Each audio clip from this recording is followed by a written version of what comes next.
Welcome back to the Bears Talk Podcast. We are back with another episode. In this episode, first round draft grades. First round ended last night. Let's go through and grade all these picks. Kind of more so my thoughts on the pick as a player, fit going to a certain situation. We can get right into with AJ Debonsa, A+. He was the number one guy on my big board. He's always been the number one guy on my big board. I think he fits the best in Washington compared to Darren Peterson with what they currently have on the roster. Saying that, not saying that anybody you have on the roster should determine you and who you draft at number one. But I do think fit matters a ton. I think AJ going to a system where he's going to be with Trae Young, with Anthony Davis, is not going to be relied on to be the number one option. I think is a very interesting thing with these top two picks right here. With how good they are, they're not going to be relied on to be the number one option going in right in the door and being these franchise-saving guys. And I'm glad Washington and Utah chose to be buyers at the deadline to kind of help these picks just develop and grow over time. But AJ at 1, A+. Darren Peterson for me, A+ as well, kind of for the same reasons I said about AJ Debonsa. Fit way better in Utah than in Washington, in my opinion. With Keontae George, him as a backcourt is very intriguing.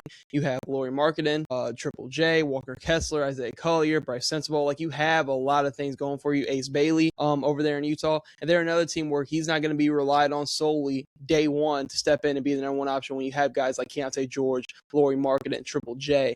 I really love the fits and the buying that Washington and Utah did at the deadline to kind of help these picks and just the development, not putting so much pressure on them right out the door because they already have enough pressure on it as being the number 1 and 2 overall picks. But I think both these guys are A+ going to the right situation. Cam Boozer, another A+. I'm just going to go ahead and spoil it. Caleb Wilson is also an A+. Talking about these top 4 guys, all these guys could go number 1 in any other draft. That's how loaded this class is. But Cam Boozer to the Memphis Grizzlies, really good fit. We'll talk about the Memphis Grizzlies later on and who else they drafted in this first round. But Cam Boozer to me, somebody that has a high floor, somebody that has a playmaker. I loved a lot of the talk about him making Zach Edey a better player because some high-low action. He's also somebody that gives them a different look because Triple J was more of a floor spacing, not really a back-to-the-basket kind of big like that. Same with somebody like Santi Aldama, not really a back-to-the-basket kind of big. Cam Boozer gives them another look. And I think he has a little bit more floor spacing ability than the people are wanting to give him credit for out the gate. Being able to still stretch the floor, be a guy in the post, be a really good rebounder in this class as well. I think he is somebody that is going to be a really good foundational building block on this Memphis Grizzlies team. Talking about him, Cedric Howard, Zach Edey, Jalen Wells. Like, they have a lot of good stuff going on over there in Memphis. I'm just interested to see how they move off John Morant and what they can get back in return to kind of get this roster shaped up going into next year. I'm interested to see what the final looking roster is going into next year. Chicago, Caleb Wilson, A+. You just get your guy. This is always the pick for Chicago, getting Caleb Wilson in the door. It was never really nobody else. I just think that Caleb Wilson was not so much in talent, a tier below those guys, but him getting hurt, not really playing in the tournament. I feel like that kind of hindered him from possibly getting his name up there into the top 3. But I think he fits Chicago perfectly, his personality in a big-time market in Chicago. I also love their pick that we'll get to later on. But him, going to help build an identity in Chicago, something that team has not had in some time. When you're building a team and kind of in this rebuild phase, I think the best thing to do is to kind of create an identity. What direction do you want to go in? What kind of play do you want to have? Like, I think Caleb Wilson and his personality and his game backing it up, I think is going to create a really strong identity over there in Chicago, and I'm very excited to see it. We'll talk about the Chicago Bulls more later on. Clippers, Keaton Wagner. Keaton Wagner is somebody who I'm going to give a B. I'm a little bit higher on Mikal Brown Jr. Two kind of like just different players, kind of similar in size. Keaton Wagner, also somebody that kind of fits the Clippers a little bit more with what they have going on right now, being more suited to play off ball.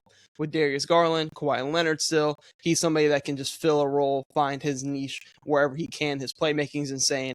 Really good shooter as well. You don't worry. I'm not really too worried about the athleticism part because who cares that he doesn't have the quickest first step in the world or he's not the biggest guy in the world. For me, Keaton Wagner is somebody that is so skilled, going to find his fit on this LA Clippers team with a great coach in Ty Lue and Darius Garland, Kawhi Leonard. I'm looking at all these teams outside of like maybe Caleb Wilson, that these rosters and the Bulls are going through a transitional phase. Same with Memphis. Is like most of these teams in the top 10 have stuff already on their roster to where like they're not picking these guys to save their franchise, which I really love, and not putting so much pressure on these guys day one to come into the draft. There's some guys that are in different situations that I don't really love, obviously, but I think Keaton Wagner going to a situation where you still have Kawhi Leonard. Even if you do move off Kawhi Leonard, you're bringing in another good NBA player, hopefully, for Kawhi Leonard. And you still have Darius Garland. I'll probably bring back Benedict Mathurin.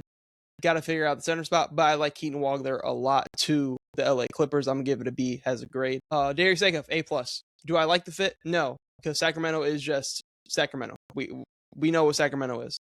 They have a lot going on there. Their roster isn't great, not filled with young talent, a lot of bad contracts, just ran poorly. If there's anybody that can save it in this draft, though, I think it's Darius Acuff. Do I worry a little bit? Yes, because of Sacramento, not Darius Acuff. I know what Darius Acuff is. Darius Acuff is one of the top 5 player in this class, in my opinion. But Darius Acuff is going to a situation where they ran poorly. They had Tyrese Halliburton at one point, don't have De'Aaron Fox at one point, they don't have Mike Brown at one point, they don't. All 3 of those guys have been to the finals in the past couple of seasons. And it's just like, man, like what is going on over there in Sacramento? You have bad contract in Zach LaVine, who's going to pick up that player option. Like DeMar DeRozan is talking about a wave and stretch. Like Sabonis, like, yeah, it's a good fitting piece, but it's just like, you're kind of ready to move out of the Sabonis era, I feel like, and just get a fresh, clean slate for Darius Acuff, who could be the star of your franchise. Love Darius Acuff. I think he's not a perfect fit, but the only guard I feel safe with Sacramento Kings. Safe can only go so far with Sacramento Kings, I feel like. But he is the guy that I feel like I trust the most going to Sacramento and being able to still flourish and just turn that thing around in Sacramento because, God, they need it. 8, Atlanta Hawks, Kingston Flemings. I'm going to give it a B+. Interested to see what Atlanta does going forward. We'll talk about them a little bit later, too. Another first-round pick in this year's draft. They are in need of 2 things. One was a guard and one was a big. I love them going guard here because there's too many talented guards here. And I love Kingston Flemings. Interested to see his fit because now you brought back CJ McCollum for 1 year. You still have Dyson Daniels, Nickeil Alexander-Walker. I don't think any of those guys are really suited to play the one outside of CJ McCollum for stretches. I think Nickeil Alexander-Walker is more suited off ball. Same with Dyson Daniels. He can handle it, but I think he needs to get his shot together to really unlock this team. And I think he's a very important piece of that. But Kingston Flemings, the on-ball pressure that you're going to get out of Kingston Flemings, Nickeil Alexander-Walker, Dyson Daniels defensively, he's going to be one of the best guard tandems defensively in the league. I'm interested to see what they do at the 5 spot, but we'll talk about that later on in the draft. But I'm going to give Kingston Flemings a B+ grade. I'm at 8 there. 9, Morris Johnson. Kind of a shocking one, going above Yaxel Lenneborg and Mara with former Michigan coach Dusty May, now coaching the Dallas Mavericks. It was kind of a shoo-in for him to get at least one of his guys because they were all pretty much going to be on the board here, especially if the Hawks didn't take a Mara at 8. Morris Johnson. Interested because I really feel like if they were going to draft any of the Michigan guys, I felt like it would have been a Demar with the Daniel Gafford trade rumors. You still have Lively. It would have just really concreted that center rotation for the long haul with 2 skilled, very good passing bigs with Lively and a Demar. I would have really liked that fit. No, but I'm high on Morris Johnson. He's somebody that I feel like is a ceiling of a top 10 player in this class with his size, physicality, possible ability to space.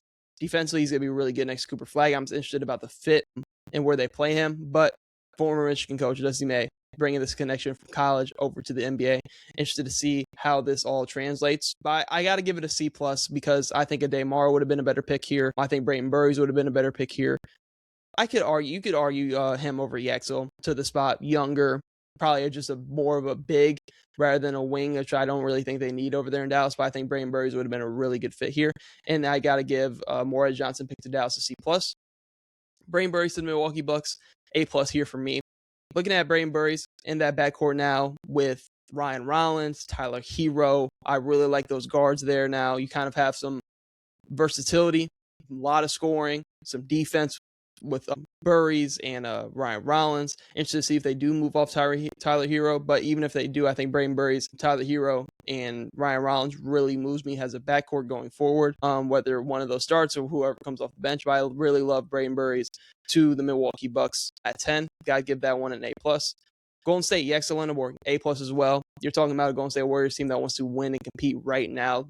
They got the exact guy for that in this draft. I've always mocked this. I've always felt like this was the pick for the Golden State Warriors if he was on the board. He just makes too much sense. They need a wing that's really a physical, do-it-all kind of wing that's ready to step in the door right away. And I think people kind of hinder his upside a little bit just because he's an older player. Hasn't really been playing basketball too long, from my understanding. So it's not like he's peaking right now or he already peaked in college. I think there's still a lot of game and a lot of growth in his game. But I love the Yaxel Lenneborg pick to the Golden State Warriors. That's got to be an A+. At 12, OKC, A+. You didn't even have to trade up for a Demar. Slides to you at 12. I thought it was very interesting that he could have went from 8, 9, 10, 11, 12, and he doesn't. And he slides all the way to OKC. They don't have to trade up to go get him. Just gives them another solid center in the rotation. I know they still have Thomas Sorber, but Ademar is a true rim protector in this league. And with this being said, I still think you bring back Isaiah Hartenstein. Keep a solid foundation and rotation at that front court spot, just because like Ademar is more of like a Mitchell Robinson in my eyes, where like he might not ever give you 35 minutes a game or 30 minutes a game, but he's going to give you a really good 15 to 22, 23, 24 minutes a game. And that's all OKC needs. They just need a little bit more rim protection, a little bit more shot blocking ability at the rim to kind of help out with Chet Holmgren and Isaiah Hartenstein. And I hope they bring back Isaiah Hartenstein because I feel like that's going to even more so validate this pick for them. Getting into 13th, so Milwaukee also picking Nate Ament. I have this grade being a B+. I really like this pick. I might be a little bit lower on Nate Ament as a player, but I like the fit Milwaukee a ton. Post Giannis, getting him on the scene with Ray and Burries now, and all this kind of just established NBA talent with Jaquez, Tyler Hero. Now you have Kasparis as well, who I forgot to mention. Like their guard rotation, they have a lot of talent over there in Milwaukee. And I was hearing a lot of just like, oh, but Milwaukee didn't get like this like blue chip prospect guy that's like so safe to build around.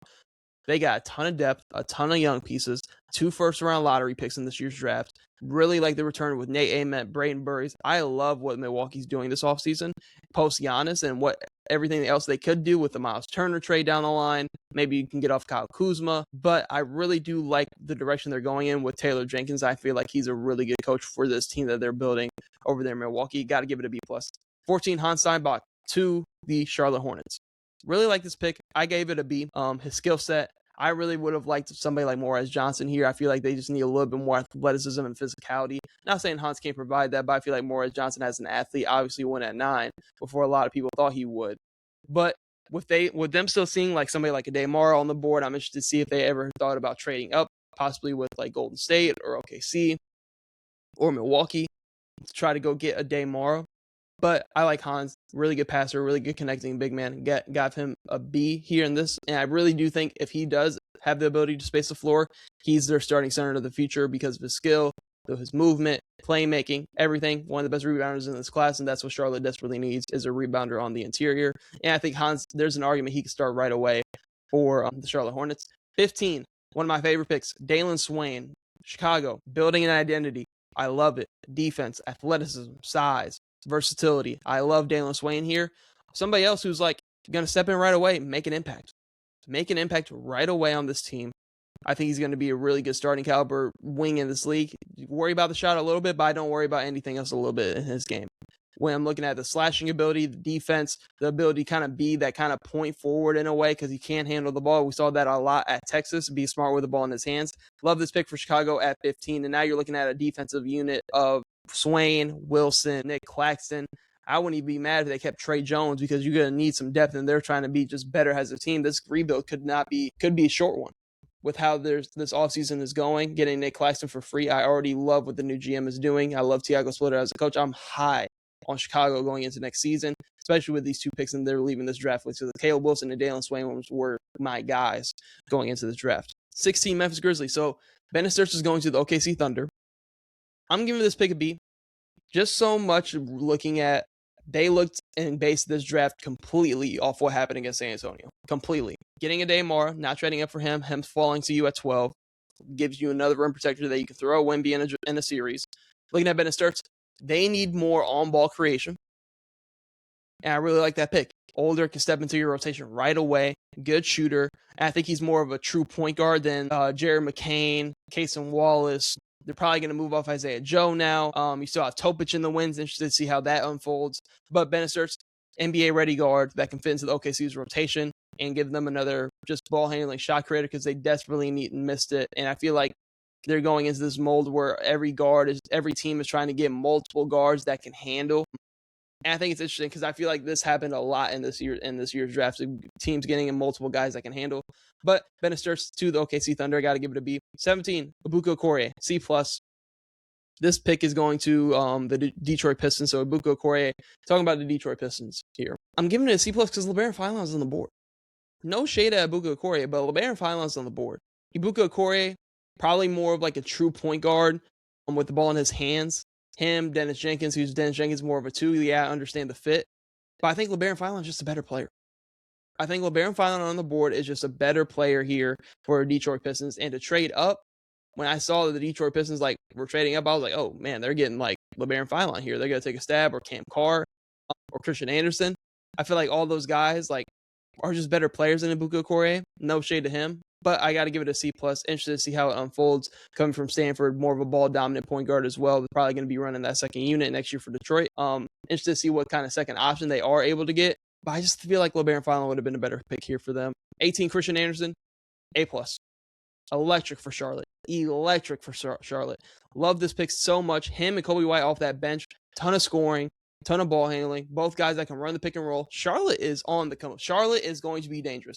You're talking about a team that was already top end offensively as a unit.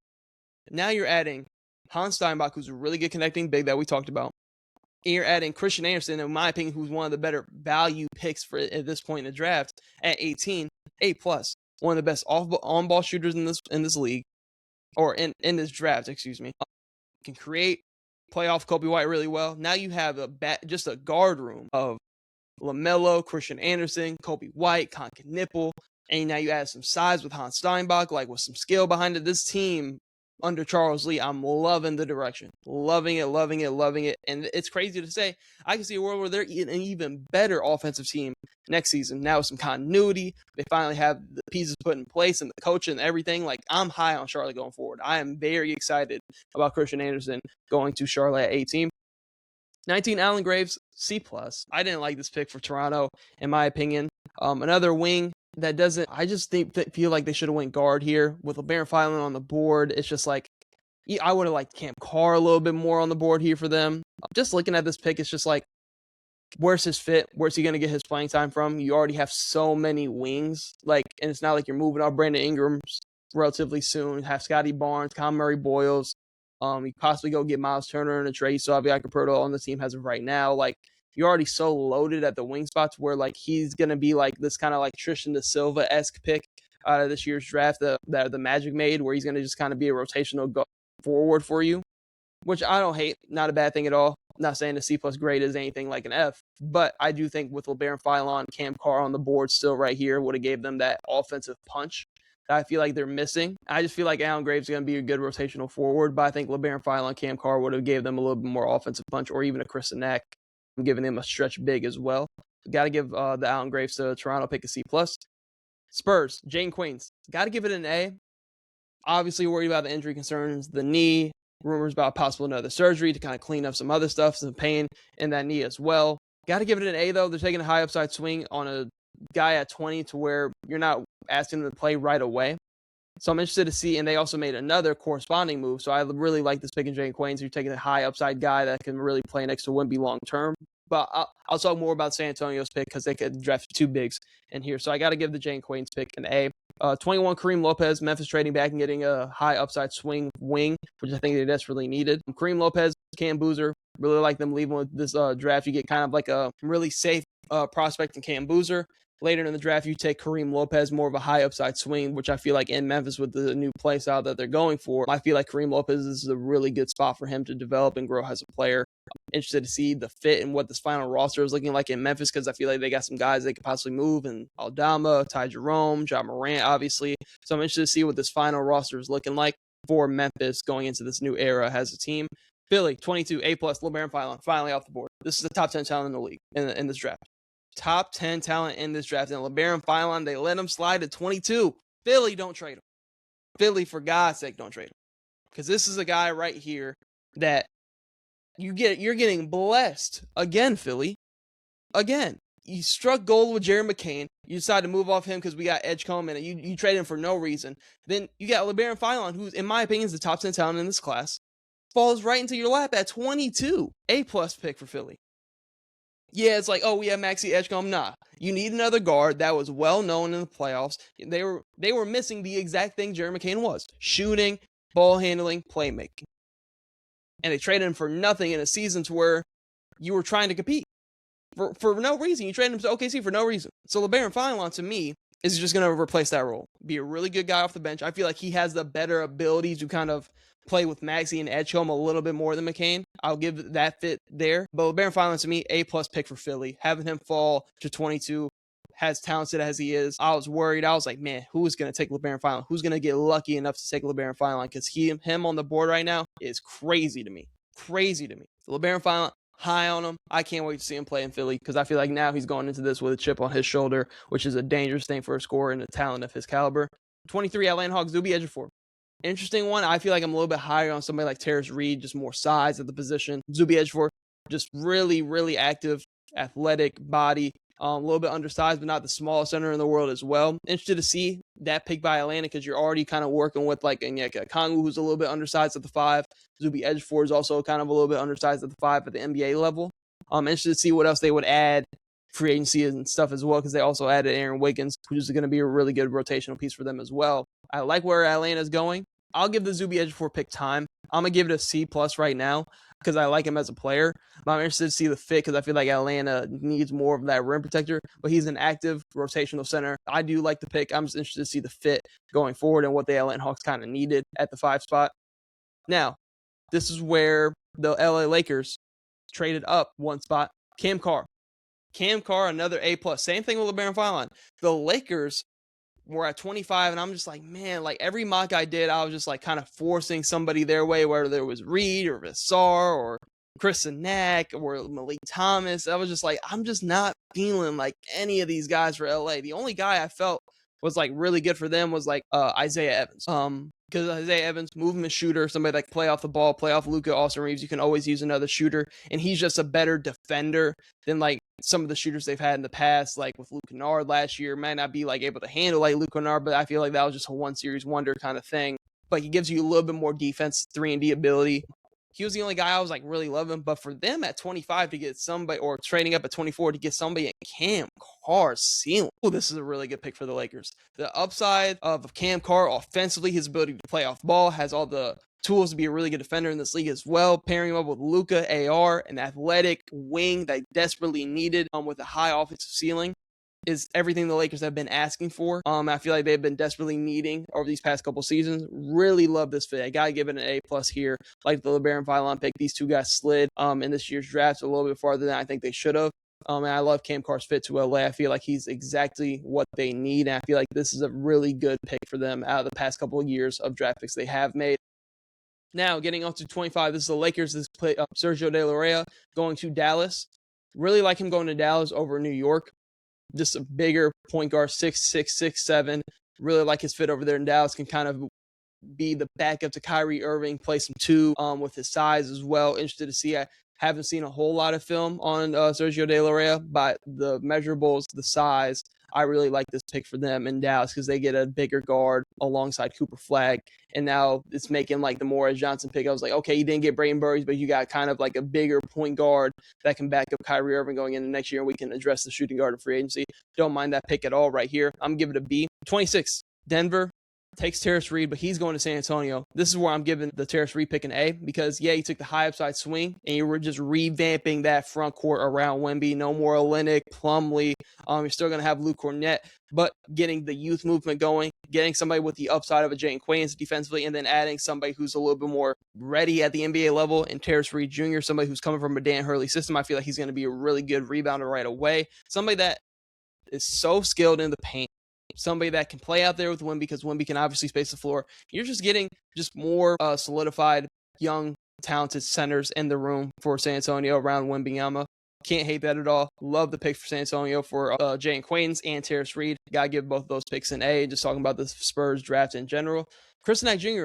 to Boston at 27. They're another team where I was just kind of like the Lakers like forcing. I was like, what pick is really going to be a part of their rotation? Chris Nack here at 27 is really good value for them because of his ability to space the floor.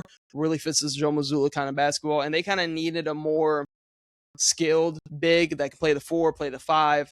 Just need a little bit more skill, a little bit more versatility. Somebody that can be a long-term option for the Boston Celtics with his ability to shoot the ball. I know people are kind of like in and out on Chris Nack because it's like his feel for the game might not fully be there. Kind of compare him to Khalil Ware in a lot of ways. But Chris Nack, to me, going to a Joe Mazzulla system with Tatum. Right now, you still have Jaylen Brown, Derek White. Like, him being able to go in there, being a floor spacing big man that can block shots, I think that's everything Boston needs. They needed some more front court help. His ability to be able to be versatile, 4 or 5, weak side help, shot blocker as well, being able to really shoot the 3 ball. I really like this fit in Boston. I got to give it an A minus. At this point in the draft at 27, you're getting somebody that could be a rotational guy for you right away, coming from Kelvin Sampson's system in Houston as well. Really like that. 28, Joshua Jefferson, C. Going to Brooklyn. Really would have liked this for Minnesota, but with the trade and everything that happened, him going to Brooklyn, just don't really love it. With what traded for Julius Randle, still have MPJ, things could change throughout the offseason. But I feel like this would have been the spot where you're like, Brooklyn takes another high upside swing. Joshua Jefferson, I got to give it a C. Don't really like the fit here in Brooklyn. 29, Alex Karaban going to Sacramento. Love Alex Karaban. One of my predictions was him and Terrence Reed going the first round. He's going to Sacramento. Got to give it a C just because, like, same thing I said with A-Cup. It's like, man, Sacramento's just so Sacramento. Guys, just like who really fits there anyways going to Sacramento. Hopefully they can figure some things and clean that roster up going into next season. But Alex Karaban, smart, high IQ player, really good movement shooter. You're going to need spacing on this team around Darius A-Cup going forward. Don't mind the pick at all. Hopefully it works out in Sacramento, but it's just, man, Sacramento's just, it's hard for me to wrap my head around anybody going to Sacramento and like really turning it around. Getting into the last pick, Dallas Mavericks draft Cole Pete. This is going to the Phoenix Suns. So Cole Pete to the Phoenix Suns. I'm going to give it a C+. You're obviously worried about the outside shooting ability, but in my opinion, the Suns, this is what the Suns should be doing. They're a team that doesn't have a whole lot of draft capital. Getting back into the back end of the first round to take somebody of the high upside of Cole Pete gives you another physical, big body, down low at that 4 spot that can play above the rim, somebody that can be in the dunker spot.